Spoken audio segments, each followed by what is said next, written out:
Welcome to Celtics Stuff Live on the CLNS Media Network, the leading online provider of audio and video coverage for your Boston Celtics. And we have a game, John. We have a game. We get to talk about a game, but then we have to take this huge break before we get another game. So here we are sitting smack dab in the middle, in between the two games. And we've talked a little bit behind the scenes on Twitter. You know, I'm changing a tune that I sang even just a week ago. I'm pretty sure. I didn't realize that Jayson Tatum, like they said he was stronger, and we saw those pictures. Seeing him up against Wendell Carter, seeing him in the inside, fighting through contact willingly. This is not, you can just tell it's not like, hey, it's preseason, I'm going to try it out. Based on his size, based on his aggressiveness, based on the criticism and his desire to improve, I'm ready for him to be the 4, John. I am. I don't need him to be the 3 anymore. I still want Jaylen at the 2. Don't get me wrong. I still want Jaylen at the 2, and I want to stay a little bit bigger. Oh and, my God, Marcus. my God, at point guard. But yeah, I don't want him at the 3 anymore. No, like he's filled out. Dude is jacked. He is jacked. He is straight. Yeah. Like, I don't know how much pounds he put on, but that is not the same body type. Maybe even since the Olympics, honestly. Right. Yeah. Yeah. I mean, even in just that period of time, he's not lost to anything. No, you know, like he hasn't lost a step. I was really kind of watching for that once even before the dunks, and powering in, even as the game was just getting underway, I was kind of just watching him move. And I was like, God, he's big. Like you can see it everywhere. Like it's not just shoulders. Like all they wanted to talk about was the shoulders, but it's everywhere. The dude had to have added 20 pounds. I mean, is that 15? I mean, seriously, he's big. He's big. I mean, I don't think it's big. I mean, I think the shoulders is where you see it the most, where it looks like he has basketballs attached to both shoulders. You know what I mean? That image of him lifting weights with the barbell in between his hands right here, and you see his shoulders, and they're just like, like holy Moses, this guy it's in his legs too, dude. It's in his thighs. Like when his ability to box he didn't skip leg day is what you're saying. He's what? He does not skip leg day. He definitely is doing the squats, even if it is with the dumbbell. But his ability to get on the block. And if he wants to develop a back to the basket game, he's got the lower body strength. He's not a string bean in the legs with that jacked upper body. He doesn't skip leg day, however you want to put it. Like he's got the balanced weight to, really, I think, push people around a little bit and carve out extra space, down low. So, but he had, as we saw, it's not like he's losing any quickness to try to turn the corner, spin, and attack the rim. Yeah. Well, I thought it was interesting. Jared Weiss, his article for the Athletic really talked about, how they're trying to move Tatum's kind of spot. He had been on the perimeter, right? They always put him on the 3-point arc and work from there. And now they're trying to really put him, more on the elbows and a little bit closer to the paint, kind of in a Kawhi-esque mold, which is interesting because, of course, Tatum is a much better 3-point shooter. I mean, just really devastating from 3-point land. But the ability for him to kind of one dribble drive his way to the basket and get free throws. I mean, again, that's Paul Pierce's territory. That was where he worked. Out of the elbows, and obviously that was something that worked really well for Paul in getting the free throw line. The other thing is that we've seen Tatum over the years his dribble drive, it gets sometimes a little bit loose and can kind of lose the ball. And that's because his hands are a little bit smaller than, say, Kawhi's or whatever it may be. So having him work a little bit closer to the basket certainly lessens the chance of having those turnovers kind of crop up as well. So it's interesting. It's going to be really wild to see him working out of that spot, but it also allows him to use his playmaking to a greater degree too.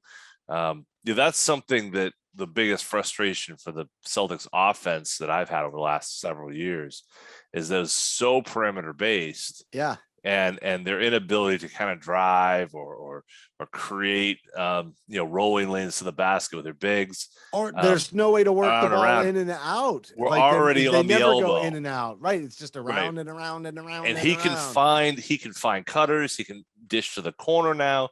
I mean, it opens some doors. And what's been great is we've already seen some of the guys have said. I think it was Josh Richardson said, "I didn't realize that Jayson Tatum could pass like that." That was probably the best thing I've heard throughout all the since training camp opened, was to hear that, because if that's getting unlocked, okay, now we're talking about a different type of player than what we've been used to in Boston. Yeah, and it's not like he's not going to shoot 3-pointers.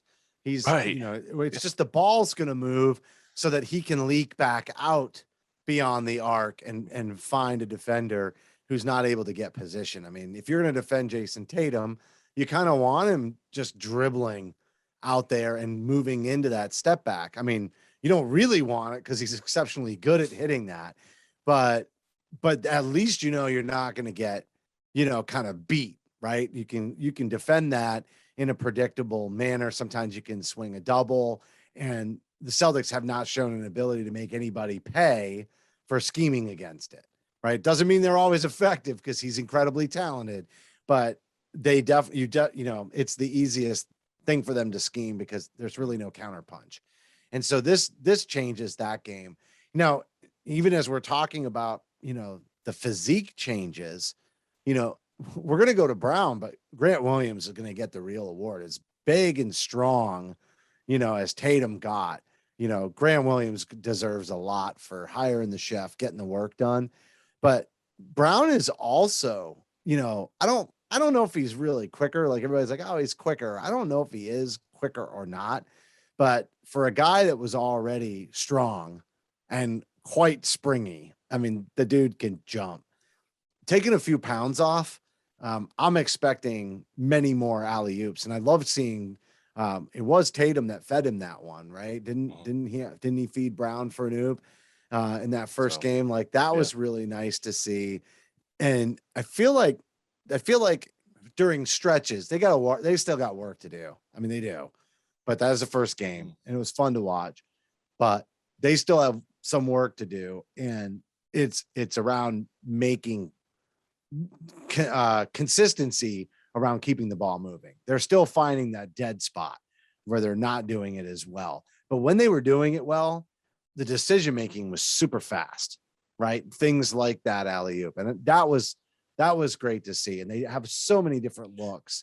The rotations, how smooth were the rotations, and they went deep, right? He was able to bring in Langford and, Neesmith at the end. And that was a ton of fun. And, to watch them climb back into it at the end against Orlando, that was a lot of fun. But, that was just like some of the smoothest. You didn't really notice when they subbed people, like nothing really kind of changed. I mean, maybe who touched the ball, obviously, because it was different personnel, but it just wasn't so disjointed. It's really nice to see. Yeah. Well, let me go back to Jaylen, because I think Jaylen is probably the story that didn't get talked about a lot in terms of the fact that he's coming back from wrist surgery. What does that mean for his handle? What does that mean for his shot? How is he going to be different coming into this? We saw a beat. Yeah, we saw Tatum right in the playoffs, obviously going to another level. We saw him go win a gold medal. But then Jaylen, we really didn't get discussed. There's a lot of talk about Ime and Brad and the guys coming in, but there was a real good chance that, we'd see in Jaylen Brown a guy that was going to be a step slow and behind. And as you said, didn't miss a beat.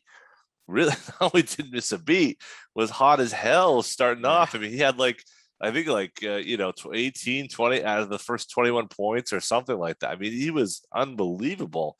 And that's what this team can do. And that's what he did last year. So to your point, not missing a beat, damn right. I mean, he was really looking strong. The other thing that was interesting, I'd like to get your thoughts on this. So Tatum bulks up, right? Brown kind of slims down. What does that do? I mean, it's certainly still Jaylen Brown is a strong player. I mean, he's not some sort of shrinking violet. He's not, going to become, Trae Young. But what does a slimmer Jaylen Brown do? What does that do for this team? What does it do for him? Was he too big, and maybe now he's more legitimate swingman? Like, what do you think? It's what it does for them, right? Mm-hmm. So at the very beginning, I said I'm ready for Tatum to be at the 4, but I still want Jaylen at the 2. Well, him being lighter definitely helps him stay at that 2 position. I mean, he's always been strong and he could swing all the way to the 4 and everything else. But for him to really, be as effective as he possibly can on D, to be still as strong, but leaner, I mean, it's got to help with his lateral motion. I just think he's going to be better suited. So what it does is it puts him and Tatum farther away from each other, both in how they're used and in their skill sets and where they're strong, right? So I like that. They were kind of a little too close. And then all we ever heard, right, the whole offseason was they have different skill sets and they complement each other. Well, the truth is they didn't complement each other that well, especially when they were going to be at the 2 and the 3, and they were kind of performing similar functions in the offense. And not the same, but similar, right? And a lot of that ISO. Well, now Jaylen goes to the 2, Tatum bumps up to the 4. Tatum's playing a little bit closer to the post and doing all of that. And then Jaylen becomes this cutter and he can defend what's probably, being strong enough to still switch all the way up to the 4 situationally depending. But even if he's just a little step quicker, the 2, it's just going to make him so much more effective at guarding the other team's best player, which is going to happen. He's going to get that assignment. So allowing him to be the guy who does some spot up 3s so that he can be more effective on defense that way. And then occasionally be the cutter, I think they're going to complement each other much better because now all of a sudden they're completely different players in so many ways. I like that. I like the way you put that, because I think that's really interesting, because you're right. That was the big thing we heard, was how close they were and they duplicate each other and all this. To see them kind of now moving away from each other in terms of maybe the positional fit, perhaps. I think that's a really good idea. And it does, if you're going to have, if you're going to have, and it's probably more on the defensive end, I think. I mean, certainly for Tatum, it does help in terms of posting up, but as you said, he's bigger, but retains the quickness, I think with Jaylen, it's more about the defensive end and knowing that a lot of the guys he's going to guard are of the smaller variety. I mean, how much bigger do you need to be to guard, say, Chris Middleton? You don't really. You probably need to be lighter and quicker to stay with him running around those screens. So I think that's, maybe that was the judgment call. And I'd love to know kind of what his thinking was going into that, because if that's, if that was what it was, that's a pretty interesting scenario, because you look around at who he's potentially is guarding. He's big enough still to guard a Tobias Harris or let's go there. A guy like that. But that's a really important point, because the other thing that we've heard is that they're going to try to stagger those 2 so that they're not always together, and they're different, but still not so different that Tatum can't still slide down to the 3 Mhm. and Jaylen couldn't still slide up to the 3. And then that gives them, and again, back to that rotations and how much smoother it was and how their depth is more balanced. I mean, talk about flexibility with that. If Jaylen's on the bench and they want to have Rob for defensive purposes and then Horford out there, and then Tatum slides down to the 3 so that he can play more out on the perimeter, they can do that. Even if they sub, Horford out and they've got Grant Williams. Well, then Grant plays the 4 and Tatum slides down to the 3. But then they can go completely the other way when Tatum heads to the bench. Then they could go like a Peyton Pritchard and a Marcus Smart, or Schroeder. Schroeder is where I was going. Thank you. Peyton, So it could be Peyton and Schroeder, and then Jaylen slides up to the 3. So I honestly think that the way we're going to see that staggering of those rotations is going to be, that they're going to be at the 3 when the other one's off the court. They're going to be at the 2 and the 4 when they're both on. And I think they're each going to play the 3 when the other one is off, and they're going to kind of put the other pieces together into what makes sense. And Schroeder with Brown and like a Peyton Pritchard, still Smart would be fine, but you can see that really working, in my opinion, because Schroeder can do the attacking and Brown can be kind of the bailout.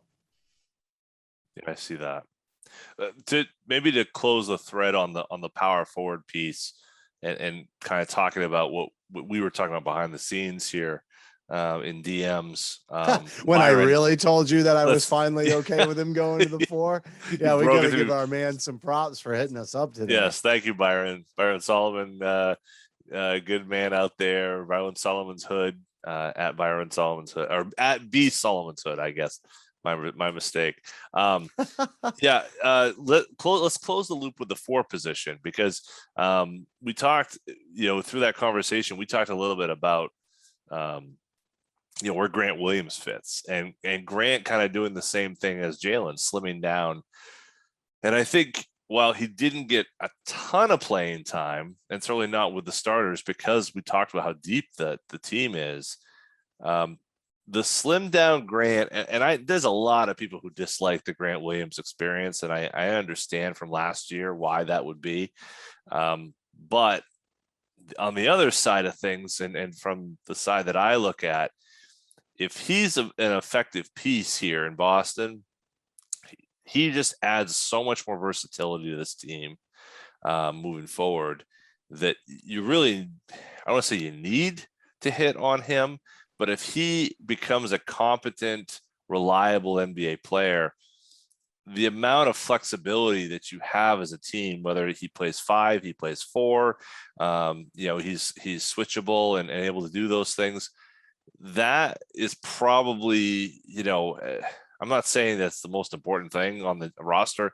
Clearly, there's a lot of things that could go right, but to hit on Grant Williams would be, I think it's more than just a nice thing. I think it adds a dimension to this team that we saw going back to the playoff win over the Raptors 2 years ago, or I guess technically a year ago, but 2 seasons ago, where his ability to switch and do that and play in a small ball 5, it really does help. And so just talking about so much him, about. Yeah, so much about him reminded me of Big Baby Davis. And even, and I hope nobody takes this the wrong way, and I hope the players don't listen. And, I'm making a point here rather than a character assassination. So I'm going to exaggerate it to make the point. But I always felt like there was some mental fragility with both of these players. When they didn't fit, it really got in their heads. Right. And so, when Big Baby felt like he was on the outside, or he wasn't like, part of the crew, and he wasn't in the rotation, like he kind of did seem to become a little bit of a head case. And I don't mean that part about Kevin Garnett making him cry. I just mean it was just like he was struggling to find his way, and he wore it all over his play, right? He wasn't hiding it from anybody who was watching the game. It was clear it was happening for him. And I felt like Grant Williams was kind of the same way. And I know it's just one preseason game, But like even the interview, I think maybe it wasn't a pregame interview. Maybe I watched the interview that Amanda Pflugrad and Mark D'Amico. Yeah, D'Amico had with him. Yep. It's his confidence, dude. You know, he feels better. And then when he comes out and he takes his first shot from 3, and it wasn't like it went in. It was like it went in perfectly, you know, and there's just that snap, that confidence, like, dude, he's a different player in the mind because he committed to this. And I know, like, I just lost like 30 pounds, and I know I'm more confident when I lose the weight, right? And whatever, and you feel better about yourself. And like everybody who's ever had to struggle with that out there knows what that's like. But I don't think that Grant Williams looked that way or has that confidence, you know, simply because the weight's gone and he thinks he looks better or feels better. It's because of the level of mental commitment that he decided, I'm going to commit myself to solving this problem. And I'm going to do everything in my control over the summer to position myself to have a great year and change the narrative on me. And that's where that confidence comes from, because he set his mind to a goal over the summer that was going to put him in a position to do that. And he accomplished it. And you can see it. And, you know, and I think it is going to help that he's not as clunky of a fit in the lineup because of the weight loss. But I honestly think that even if he hadn't lost the weight, that he would still have been more comfortable this year, because they would have found a way to put him into lineups that would have fit better. So I'm super optimistic that now that the lineups are better and it's just easier to fit him in, on top of that effort that he made and that mental commitment that he made over the summer, that this could be an incredibly successful year for him, because not only did he do what he was supposed to do, but the team did something to put him in a better position as well. And I think he's going to build off of that really, really strong. Yeah, no, you're right. And I think that it did, there may have been that physical component of this where, you know, I think he was probably not as big, or he was too big for what he wanted to be and for the role he needed to play in last year, as opposed to the prior season, his rookie year. But I also think it was a mental thing at some point where he was just, you could tell he was just not where he wanted to be. He wasn't feeling right out there. He looked in between. He Dude, was we've all worked jobs where you went into work and you're like, I don't fit here. I hate it here. And, you know, I think that's where he kind of, you know, probably got to, and he could have demanded a trade. He could have been whiny about it. He could have sulked over the summer. Like, there's all kinds of unhealthy ways, and Lord knows the state of this country and the world right now and everything else. Like, there's just so much negativity and new noise we all have to deal with on a day in and day out basis. And he could have succumbed to all of that. And instead he did something incredibly productive in the way that he was going to deal with that. It's so encouraging. And, you know, even if it doesn't work out here in Boston, like, I really hope that he takes that just forward in life. He'll find a fit on a team, dude. He ain't going anywhere. He's a smart guy in this league. He's a smart guy. Yeah, I know. I think you're right. I think it's being young and figuring those things out is important. And, you know, I think he has figured some things out, like you said, here or wherever it may be. Juan Hernan Gomez got the start, or Juancho, depending upon what want. And that was almost the podcast title a couple weeks ago when they you millennials. So Juancho, what he was talking about.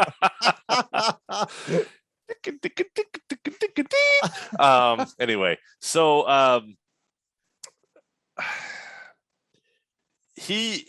I liked his fit in the starting lineup. I'm not a lover of the two big lineup, truthfully, because I like spacing and I think that gives more room for Tatum and Brown. And I like the energy Juancho played with. What were your thoughts about his spot in that kind of starting group? Did you like it? Did you not like it? No, I think it just showed that he's got a role out there, but he can't play the 5. So when he's out there, he's going to play the 4, but he's not going to play the 4. This is going to be one of those scenarios where he's a guy who plugs in when Tatum slides down to the 3 and Brown is on the bench, right? So I think it just showed that he had a role, but they have so many different people that can fit different ways. But I mean, honestly, it was at the end of the game when, they had Neesmith and they had Langford and they had a little bit more of what you're describing, just not with the starters, but the similar kind of concept about the spacing that they really kind of just, started draining threes. And, Langford looked super confident out there as well. And the question mark with him is going to be health, right? Like it's him and Rob Williams are in a bucket together, and one of them got paid and one of them didn't. And, or I should say extended and paid, and one of them didn't. But both of them have major question marks on whether or not that they can be consistent in the rotation. But at the same time, they both have minutes to give. It's going to be interesting to see who's sitting on the outside of all this. Cantor obviously just has a situational role, and, they'll bring him in and plug him here and there, but he's not going to get a lot of minutes this year, in my opinion, and I think that's okay. I think it's okay for him. He's a great locker room guy. He'll take it, head up, won't be a problem for him. And they're going to need him. There's going to be times when they're going to need him to come in, but he's going to have a lesser role. I think Juancho is on the fringe. I think there's some things that he does nicely, but he's on the fringe. There's so many of these wings that could steal the minutes if they stay, like Neesmith keeps bringing the energy and shooting confidently, then Juancho loses minutes. Grant Williams takes that ride, Juancho loses minutes. Even Langford, right? If Romeo, continues to perform the way he did with that level of confidence and keeps going after it, Juancho loses minutes, because those players are all more effective coming off of the bench if they're spacing, they're ranging, and they're nailing threes. I liked the energy too, but I kind of feel like, Cantor and Juancho are a little bit on the perimeter, but it has a lot to do with how those younger depth guys actually do play. If he can't rely on them, then Juancho will get minutes. I think he'll be a consistent player for him. Right. No, I think that's the key difference, right? From last year to this year is last year there was no Juancho, there was no Josh Richardson, no, really no Al Horford. It was a very very thin crew. This year you have that's who you can rely on if the young guys don't step up. And the challenge I see with the Juancho minutes or double big lineups with Horford and Rob playing is that when you get back into the rotation, that does take out one more spot for minutes from Langford or Neesmith, or in some cases Pritchard too. So it steps in the middle of that. In my ideal world, you have all of these various bench roles are filled by Romeo, Neesmith, Pritchard, and Grant Williams. And if that's the case, that's the best possible world for the Boston Celtics moving forward. Unlikely, sure, but it's the best foot forward. The best thing about this roster construction as opposed to last is that if those guys do falter, there's other people who can step up. I mean, in this case, we're starting Juancho. There's a chance they start Horford. If these young guys step up, and just so happens we gotta go Tatum, Neesmith, Brown at the 2 through 4.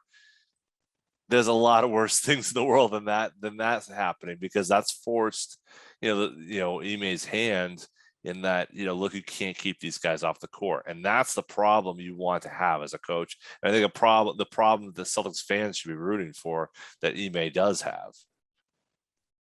Rob. So here's the thing with Rob. He's got the paycheck. He wants the minutes. He struggled to stay on the court. No, you're not doing this, are you? No. So there's this whole conversation. No, if you think I'm talking about trading, I'm not talking about trading. No, but okay, go ahead. I'll stop talking. So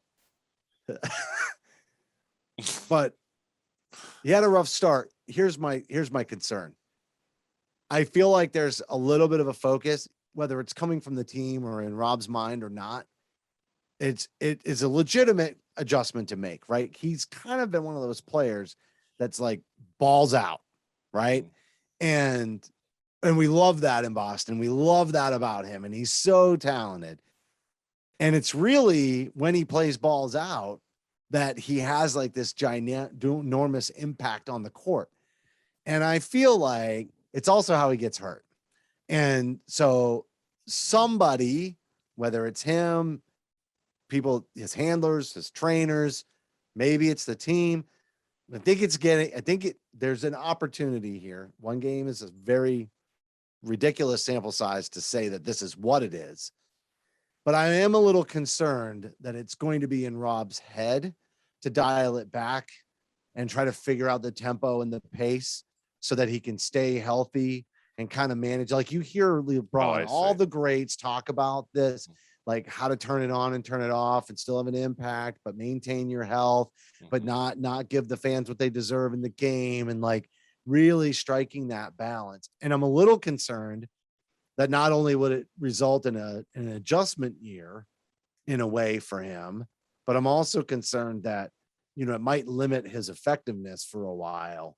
And we might, I think there's going to be some sellers on Rob Williams throughout this year, because I think that it makes sense that he figure out they've got Horford, they've got the insurance.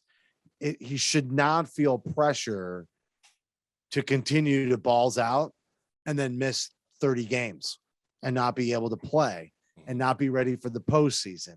It makes sense that this year they figure it out so that next year he's found that groove. He can be effective, but do that and still be confident and everything, and build his confidence in that plan, because they don't need him to be the starter. Next year, probably going to need him to be the starter. And if they're going to have him be the starter, he's got to be able to learn how to play 30 minutes without going out for 30 games. Because they're always going to need somebody else. It's going to screw the lineup up. It's going to be a problem. And so I think there's going to be some sellers, and I'm watching for it. I'm not saying that this is what's going on in the background, but I'm going to keep a close eye on it. And I'm going to try to remind myself throughout the season that there's going to be moments where I'm like, where's that Rob Williams I love? Yeah. Where did he go? He's so awesome. And I got to be patient, because I think that this has to be in the equation for this season for him. It just has to. Well, it was a little bit of lightning in the bottle too. The whole Rob Williams experience has been a bit of, you know, can you believe this just happened?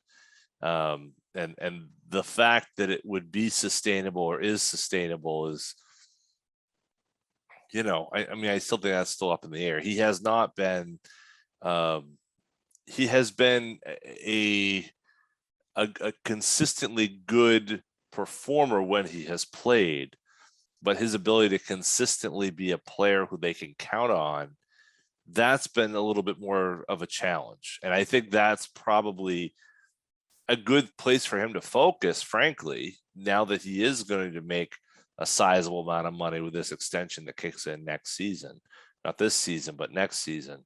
But even with that, like, I hear what you're saying. I think there is pressure. You know, well, I've got the money and now I'm the starter and now I've got to run with it. Well, you know, and he's not really that effective when he's not high motor. You know, it's not like he's a great shooter. It's not like, you know, it's that Marcus Smart level of kinetic energy infusing onto the floor. I mean, remember all those uninspired games they had last year? Then all of a sudden, you know, when healthy, because we've seen some real duds from him, but that's because he's been fighting through injury. When legitimately healthy and going, you know, that crazy ball of energy. I mean, there were times where he completely pulled that team out of just offense, nothing's moving, and just totally jazzed them up. So that's the turn it on, turn it off piece. He's got to figure out when to do that, but he also has to figure out how to be effective when he's not doing that. And that's what I think I saw in the first game is I didn't see him high motor. I also didn't see him being all that effective without it. I think I think Neesmith is also there's some similarities there as well. Just not the injury piece. He didn't have the injury piece, but in terms of coming out there and just being crazy, you know, just energy, it's great. but then, to do what the Celtics need these guys to do on a consistent basis for 82 games plus playoffs, it's not that sustainable. It's the And difference between role and rotation. yeah, sure, exactly, right. And you can earn a role, but are you in the rotation? Are you a player who's getting 18, 20 minutes a night, or in Rob's case, 25, 30 minutes a night, maybe even more. Right. I don't know that you can play with that energy level on a consistent basis. But having said that, what are the I think the thing that I look at from Rob, that his area of need is positioning. It's being smart, it's being prepared. It's particularly in the defensive end. That's where his focus needs to be. And I think here's one thing I hate. We overreact to people miss shots all the time, like as if well, he's got no value because he's 0 for 7. I mean, that's not true. Now, that's he made other mistakes out there. It's not as if that this was Rob Williams' best game ever, and it just so happens he went 0 for 7. I mean, he struggled in other areas too, but I think it also becomes a bit overplayed too. He had some defensive miscues, which are common with him, but have become less common over the last year. You can chalk it up as a bad game. Now let's see what it looks like Saturday. See what he looks like, and see if things have. But what about all the quick balanced. whip passing? He didn't have the ball moving like he used, like when he was that kinetic ball of energy, right? Like it was coming to him, and he was almost like trying to figure out how to back to the basket instead of whipping the ball around. And that's where I think he's so effective, is like they got to know that he can backdoor him at any point and slam it. And then he's got to come along the baseline as if he's doing the backdoor. And then he's got to curl, take the pass, and then keep the ball moving. So that threat draws the defense, and then it initiates the mismatch by him swinging it. Yeah. That wasn't happening. And the ball movement is all we've heard about this team making a major as a team, right? We've heard about all the individual stuff, yeah, we want Tatum to be a playmaker, and Schroeder, like you said, I didn't know he could pass Richardson saying, right. I didn't know he could pass like that. But the team, what we all are expecting is up tempo, quick decision making, and lots of passing. Yeah. And if anybody on this squad from last year that you would have said, would have generated that, it was Rob. Yeah. Over anybody. For sure. He was the guy who was doing that. So for him to come out in the first game, knowing that there's a big focus on it, and then that's literally not what he showed us at all. I don't know if that's just, Ime's, game planning for right now, if that was on purpose, or if Rob wasn't just comfortable with the sets yet, or I don't know what's going on with that for one game. But hopefully, that's something that'll get sorted out. And because I think he can do that without the high motor, right? He doesn't have to come crashing to the ground when he's whipping the ball around. He doesn't even have to jump when he's coming along the baseline and faking it. If the oop isn't there, then, no harm, no foul, but let's get him the ball. Let's get the ball moving. So I love what I heard about up tempo and passing. But I don't know that we totally saw that yet in game one. That's when I said I think this team's still got a lot of work to do. There was a couple of spurts of it, but they ran the break beautifully when they ran it. They got some good turnovers to initiate the break, but in large part they were in half court a lot. And defensively, I think, gambling a little bit more I'd like to see, so that they do get those easy buckets. But even offensively, they were a little bit more inside and out, but that ball wasn't whipping yet. If you remember that playoff run when it was Terry and all the young guys, and, Hayward is injured and Kyrie is out, the ball movement during that run was phenomenal. And we need to see ball movement like that again. Yeah. I mean, they've been in camp a week, so I'm not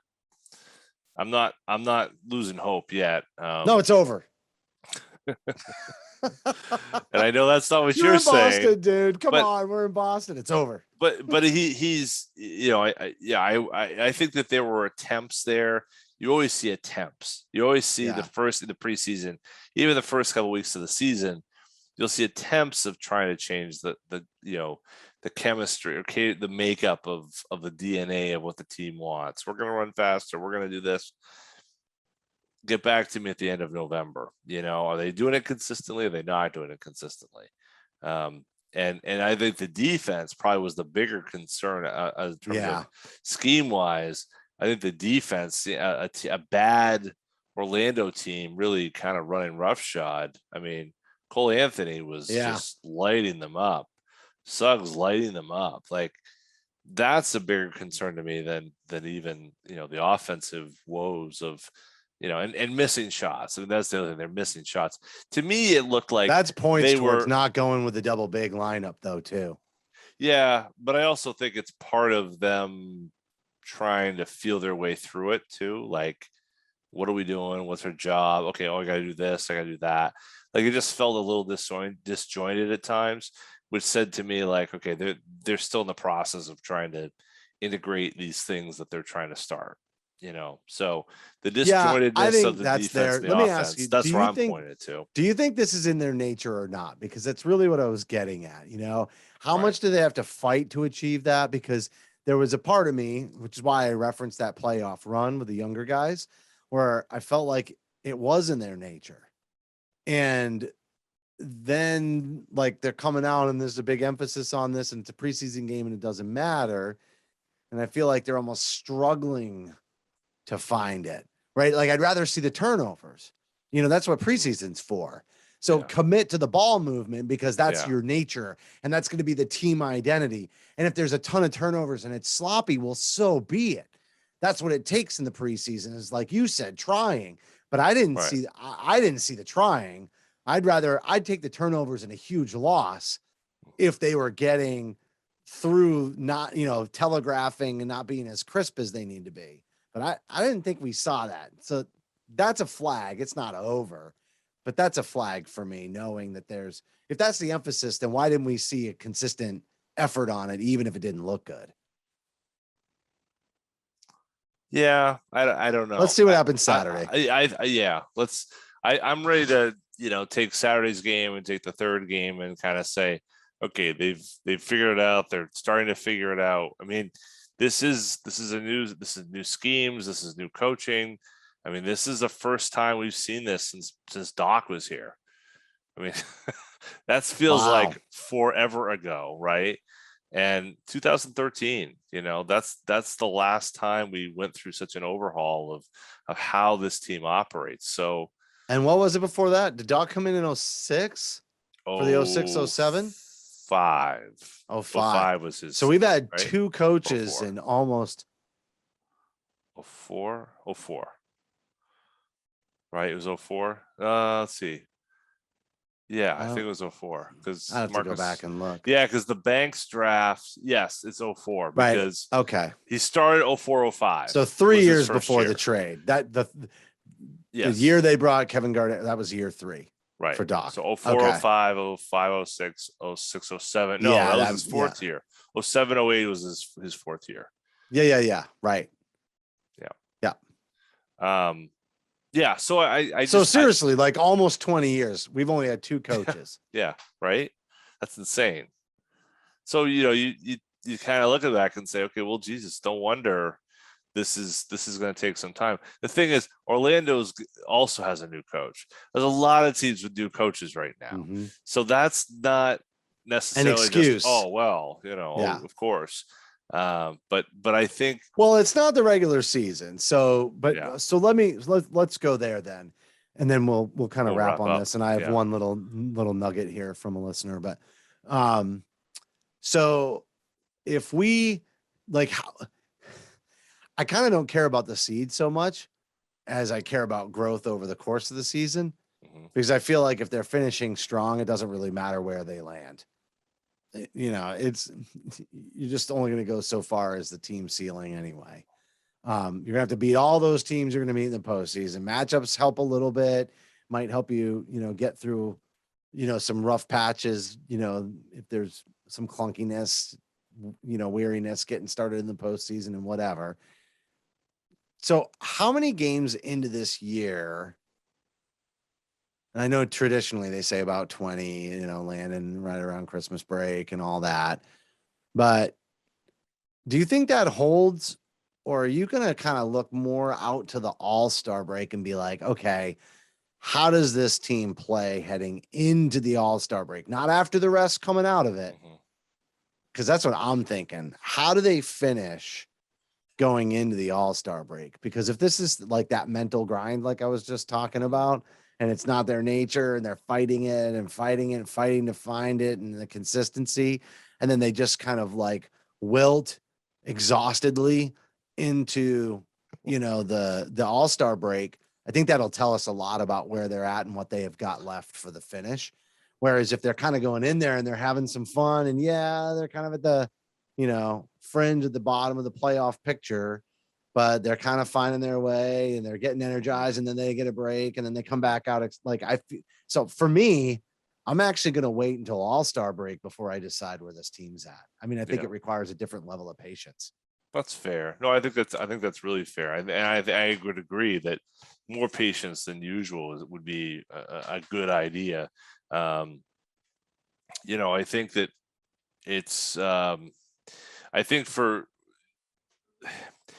we're going to know a lot more about what Ime is expecting and how guys are held accountable, because that seemed to be the one kind of through line through a lot of the we wish Brad kicked our ass. Yeah, which was, I thought, kind of bizarre. And I thought, weird. Why wouldn't you tell him that when you're in the process thereof? But in any event, why wouldn't you do it to each other so that he knew he had to step in? Right. There's that's just good old fashioned scapegoating. Yeah. And if that's what they need to turn the page on last season, I'm fine with it. But that's, let's just call it what it is. Yeah. But I think you're right. I think it takes a longer run, at least until Christmas at the very least. But yeah, I think you're right. I think you're into February to see how does this really shake out. And, even if you get healthy, if you stay healthy, it's going to take, I think, some time to find the rotations and find the right players, because there are so many guys who are, in that, those kind of 6 through 10, 12 spots where, things are open. It's an open season for that second five going in, I guess. All right, we're going to end on this. You may know I'm in a fantasy league. Yes. With some of our listeners. You've heard me talk about that before. Yes. And I think I called it out a few weeks ago. Hey, are we doing this thing? So Russell runs the league. We are doing this thing. Cha-ching! And we have some communication going on in the chat for the league and whatever, but he tagged this on and I thought you'd appreciate it. He says, by the way, you should have your son back on sometime. It was very cool to see the multi-generation love of the Celtics. Makes me realize as a listener how long I have enjoyed you guys. You were the second podcast I ever downloaded from iTunes, and it's certainly the show that I have listened to the longest. If you ever want to put the amount of years we've been doing this, John, into perspective, like literally the second podcast somebody ever listened to, still listening after I don't even know how many years it's been now. I mean, we're coming up on 17, 15, 16, 17, 16, yeah, somewhere in there. And yeah, like we've been around since the very beginning of podcasting. And that's some serious tenure, dude. So thanks, Russell. It's just, we've gotten a lot of these lately. I don't know why. Maybe I've just been getting sentimental on the show here and there. And the people the 50 people that are still with us. I know it's not 50, but no, it's our same core. I think it's still like, we got this core group that has really been around since the first 2 or 3 years and just continues to stay with us through thick and thin. There's been some thin, dude. There's definitely been There's been some thick too. And we're not nearly as consistent as we were when we started this thing, for obvious reasons. But life and kids and commitments and all of that, new jobs, many times. But Russell, I just appreciate you saying that. And I got to shout out Bill, who said, "Hey, are we doing this thing?" And we brought it up on the show, and we are. And it's a great little fun group of listeners there hanging out in the fantasy league. And my son's joining the fantasy league this year, John. There you go. Wow, big time. Way to go, Riley. So good man. We'll bring him back on for sure as the season gets going. He's in his first year at college, and he's in communications and sports management. And Apple falling far from. Anyway, who would have thought that would have happened? So yeah, we'll bring him back on at some point here in the next few weeks. Maybe we'll do like an end of the preseason wrap prediction, and right when I start to get negative, we can bring him in to counter me. I love it. That sounds great. I need help. You do sometimes. That's for sure. True. It's true. All right. That's going to do it for this week's show. A heartfelt thank you to everybody for tuning in. I'll leave it at that. Great show. Great to see some Celtics basketball. And on behalf of my co-host, John Duke, the founder of CLNS Media, Nick Gelso, I'm Justin Poulin. Thanks for listening to this episode of Celtics Stuff Live.